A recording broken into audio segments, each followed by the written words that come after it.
Coming to you from the University of Minnesota, Rochester, our town. I wanna get lost in the sound. Welcome to the lobby at UMR. Our first topic tonight is Highway 52 getting toll booths. Chris Roy from the Minnesota Department of Transportation joins us. Welcome to our town. Oh, thank you. So that's called a tease. Will it be getting a toll road? What about it, sir? Sure. So we were directed by the legislature to take a look at tolling across our state. Highway 52 was one of those corridors that we looked at. And at this time, it was just a very high-level analysis given to it. And all of the corridors showed some merit, but varying degrees of merit. 52 was on the little bit lower end of possibilities for becoming a profitable toll road. So maybe not. You got to do a study. Yes, right. So ours was a very high-level study that we conducted. And the next steps would be kind of the feasibility study, doing a little bit more in depth and making sure that the revenues are going to be there in order to warrant toll road and the investment in that toll road. We had a map up before. Patrick, throw that up again if you would, and talk about the network as it's envisioned, I Sure. guess. So what we did was we just took representative highways. So we looked at ADT, or average daily traffic, and also access to and from the highway. So we came up with these handful of roadways, Highway 52, Rochester to St. Paul being one of them, as a representative highway for looking at the revenues that might be generated by doing it as a toll. How many other states have toll roads? There's probably about 15 to maybe 20 or so that have toll roads. And Highway 52, how was it included? Why? It was based on its average daily traffic, so it has a high volume of traffic, and it has relatively limited access. So a good share of interchanges, but it does also have some of those right in, right out sort of movements, direct access onto the highway. So we wanted one that had limited movements on or off the highway, or a freeway like an interstate I-90 maybe being a good example there. So 52 was one of those highways that had that high volume and limited number of access points. And it also served as kind of a representative highway for many other highways across the state, whether it be Highway 10 between the Twin Cities and Little Falls or other highways. So it was a good representative highway to look into. Does it have, I mean, in my limited travel on 52, I don't notice it jammed up or being a lot of congestion. Would that be one of the factors you're looking at? We did look at congestion, and basically every highway outside of the metropolitan area does not necessarily have enough congestion under normal circumstances to really warrant a toll. But there are other types of tolling as well, like the Indiana or Pennsylvania Turnpike. And that's a toll that really starts at one end of the state and runs all the way through the state. So we wanted to make sure that we understood what the toll revenues might be if we did a little bit more widespread tolling. Now you can see there some of the other maps around the country. Now didn't we try this in the metro with the Seine lane and all that stuff? Is that still happening? Right, yes. So the Seine lane was kind of where it started. That was an HOV lane. And then probably about 10 to 15 years ago, we converted to a hot lane, a high occupancy toll lane. And it goes by the name of MinPass. And basically what we're doing is during congested periods, if you're a single occupancy vehicle, you can opt to buy into that lane. And the toll is placed on a board, and it is dynamic, so it can be anywhere from a quarter, maybe upwards of $6 or $8, depending upon the congestion levels. So we have that on 394, 35W, 35E, and it is an increasing network that we're working on. Would that be something that could work, might be brought into Highway 52? It's certainly possible. So I'd have to get one of those dummies to put in the seat next to me so I can go in the lane? No, I'm kidding. Yeah, we don't advise that. Okay. How does this move forward? I mean, when is the study complete? When might we know something? Sure. So last month the study was completed. We were directed by the legislature to do the study, so we did report back to the legislature on the results of the study.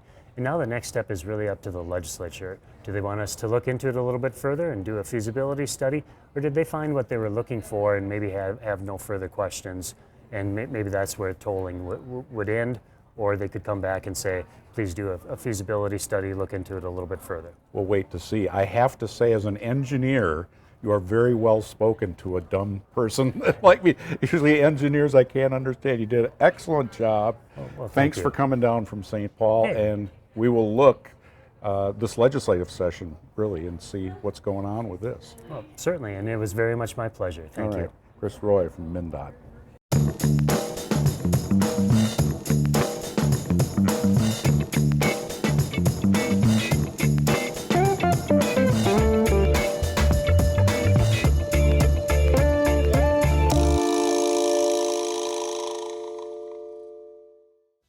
Our Town is brought to you in part by the following amazing people and organizations.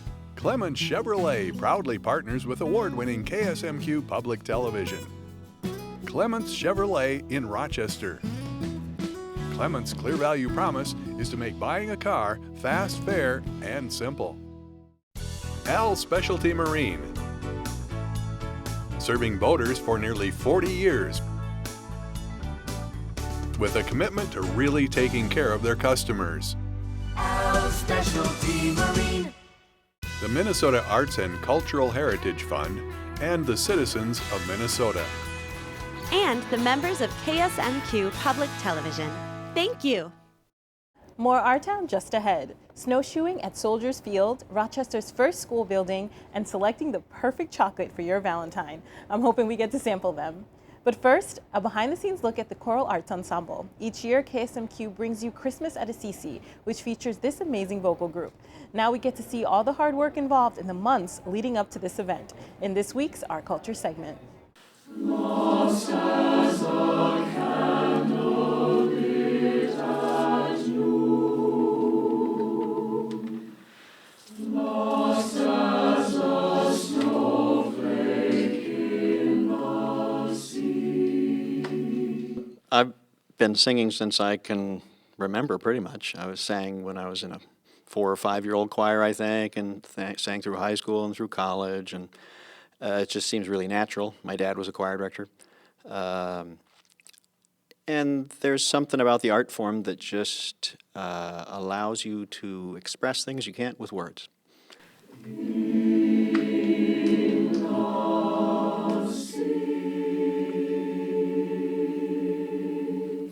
I grew up, my father was a pastor, and my mother was always his organist, wherever we were. And so music was very much part of my life also, growing up. And sang in the adult choir as a 10th grader because they needed tenors, you know. I'm Rick Kvam, and I'm the artistic director of Choral Arts Ensemble. I'm Bob Geary, and I'm the executive director for Choral Arts Ensemble. Well, the Choral Arts Ensemble is a group of 40 to 48 singers that rehearses throughout the academic year and has since 1985. We perform at Assisi Heights in the Lourdes Chapel and all around Rochester, in fact, around the region. We do classical music, we do a cappella music, we do music with orchestra, but all choral music. Many of the singers have sung for years and years in school choirs, college choirs, community choirs.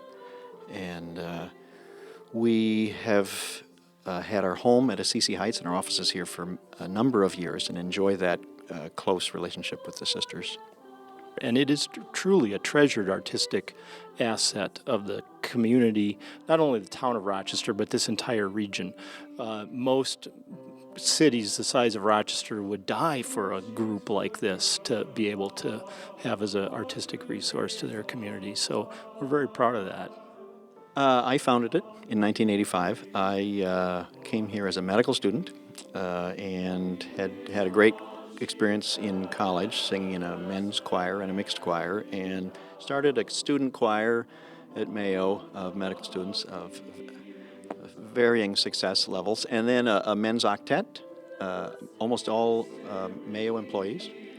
And that was really fun and very successful. And then we decided to branch out and do SAT beat repertoire, women with the men. A lot more options there as far as repertoire through the years. And that was, so we added that in 1985.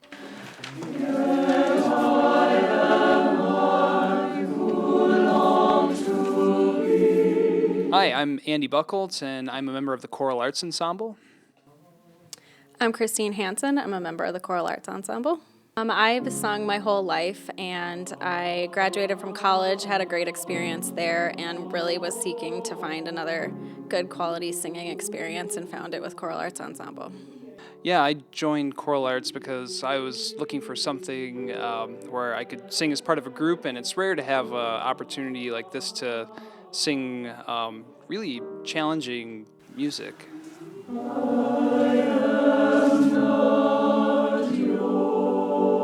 This is our 21st year of doing a Singing Valentine, and it's our annual fundraising gala. So it's not only a great time for people to come and enjoy a great dinner and so on, but also hear the choir, maybe doing slightly different repertoire than we normally would at one of our concerts. Send us a picture of your favorite feature of Rochester. Rochester@ksmq.org.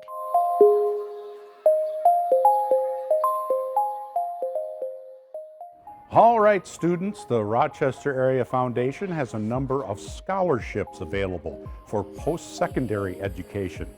If college is in your future, but you could use a little financial help, check out rochesterarea.org and click on the Scholarship tab. There are several categories, including for neighboring communities, but applications for all of them are due March 1st. Good luck. You might recall that last summer we had Tiana Rosso on Our Town to talk about the Leadership Greater Rochester program, which is sponsored by the Rochester Chamber of Commerce Foundation. Each year, a group of emerging leaders becomes more knowledgeable about and engaged in the community. Now, applications for the new class of leaders are now being accepted. If you'd like to participate in the future of Rochester, this is one way to get involved. Applications due May 1st. All of the paperwork can be found at rochestermnchamber.com. If you want to learn more first, check out our website, ksmq.org/ourtown, and you can hear Tiana's entire interview. If you are a young person in Olmsted County and want to make a difference today, check out the United Way of Olmsted County. They offer a varsity letter for high school in community service. They have many openings for helpers throughout the area. You can be a greeter, read with a child, care for shelter cats, maybe sewing and crafts is your thing. Students who volunteer 145 hours or more, along with a few other criteria, are eligible for that letter. Pretty cool. uwolmsted.org for details. That's uwolmsted.org. Completely unrelated topic, did you know Rochester is home to Frank Lloyd Wright designed residences? Join the Rochester Art Center for a trolley tour of the prairie-style architecture in the city. The tour features exteriors only, but you will have an expert on hand to answer your many questions about the architecture. Tour is available February 17th, the 24th, and the 25th. And tickets are available at rochestermntours.com. Coming up next, Danielle Teal is snowshoeing by candlelight in this week's Walkabout segment.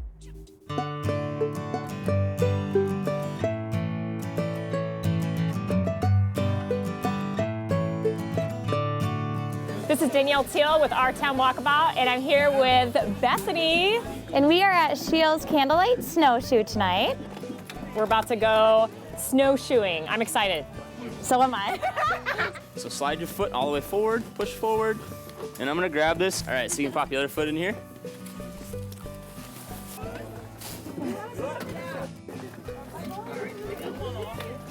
Do you mind putting mine on? Because I have mittens. We've got the whole trail lit by little luminaries. And then, I mean, what's great about Parks and Rec too, they have the whole ice skating rink going right now. So even as I was setting up today, we've seen so many people come through and ice skate, even on this chilly day. Can I have those sticks? Yeah, okay. Oh yeah, sorry. So this is literally the first time I've ever snowshoed. I'm so excited. Oh, I'm excited too. It's just like walking. I know. So is the whole intention to actually walk like you're walking? It really depends on what you'd like, what you're out here for. You can definitely go faster. Otherwise, you can see most everyone tonight is going more at a leisurely pace. Right. What would have been perfect is if we would have gotten that big storm, like right before this. I'm definitely getting some hot chocolate after this. You deserve it.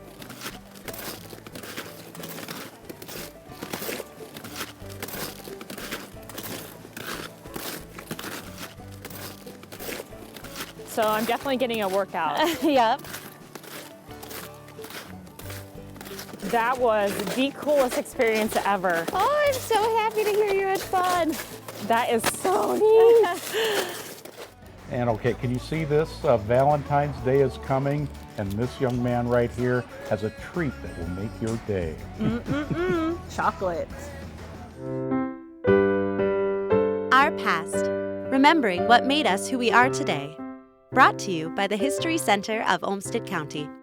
Rochester's first school convened in a small log cabin between Washington and Eagle Streets in 1856. The first teacher, Miss Mary Walker, later Mrs. Jocelyn, walked along the banks of the Zumber River on her way to work. Desks were built along the walls and split logs were used as seats. With wildlife all around, it was sometimes difficult to keep the children from jumping up to have a look out the window. As was the custom of the frontier times, church services and Sunday schools were also held within its walls. Rochester's first 4th of July celebration took place at the schoolhouse, as was the first funeral service. As the population grew, so did class sizes. The courthouse building was pressed into service as a schoolhouse, and the old log school became a private dwelling.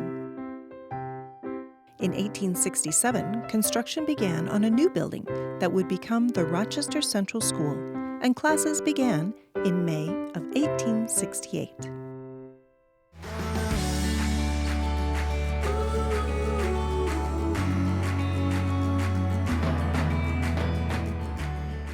Happy Valentine's Day to all of you next week.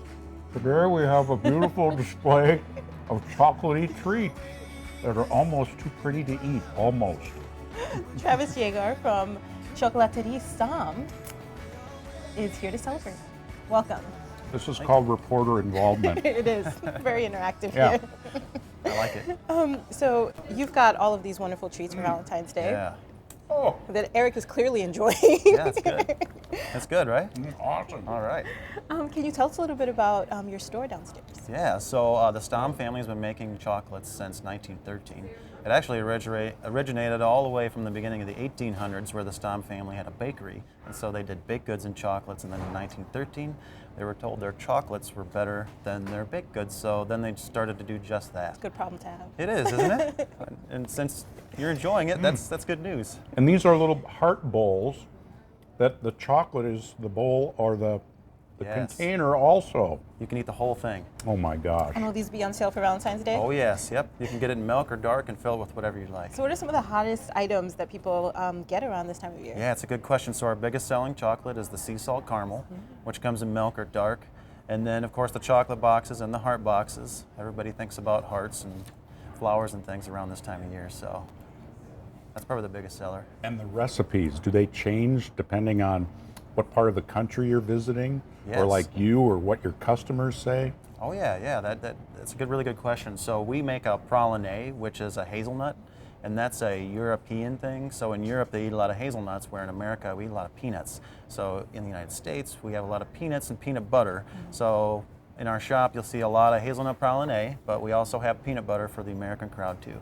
As a chocolate expert, you must know Yes. a lot and know all of the different flavors out there. What are Right. some of your favorite chocolate? That's a really good question. So my favorite is the marzipan cream. Ooh. Yeah, so that's a creme fraiche style whipped cream center, and then there's a marzipan, which is an almond paste, and then it's covered in milk or dark chocolate.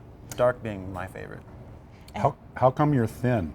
Well, the secret is to eat lots of chocolate. That's a good secret. Yeah. Thanks for yeah. sharing that. Yeah, glad to help. So, I mean, it's quite an art form to make chocolate, similar Yes. to baking. Yes, are there any right. special techniques that you use in the shop? Yeah, well, our chocolate's Belgian chocolate, and the secret with Belgian chocolate is that it's made in small batches. So the Stam family makes our chocolate in small batches, so we're able to keep the chocolates fresh and consistent and special. There's so many, I know what they taste like, but like a truffle. Yeah. What is that? That's a great question. We get that one a lot. So what's the difference between a truffle and a bonbon? Well, we call most of our chocolates bonbons. The difference between the two really is a chocolate center. So when you say truffle, we think that there's some chocolate in the middle of it, blended with the cream or with a ganache. And that's what we would say is the difference. And chocolate's been around for quite a long time, Oh, yeah. many centuries. Yeah. And we now associate a lot with love, romance. Right. When did that happen? Do you know? Right. Well, my guess is it was a long time ago. If you do some reading, they say, thousands of years ago they started with drinking the chocolate instead of, putting sugar with it. So I think that the tie between the love is probably the chemical compounds that are in the chocolate, like caffeine and theanine, which releases serotonin in the brain when you eat it, so that makes people happy and feel good. So you're telling me chocolate's good for me? It is good for you. Well, yes. Right, you don't need those depression drugs. Isn't Right. there a new study out about that, I think? Probably. I'm not familiar with it myself, but probably. I've actually eaten the fruit with chocolate, like the cacao. Yeah, and my family many moons ago used to harvest cacao. No way. I think you mentioned some fun facts about chocolate. Yes. Do you have some more that you could share?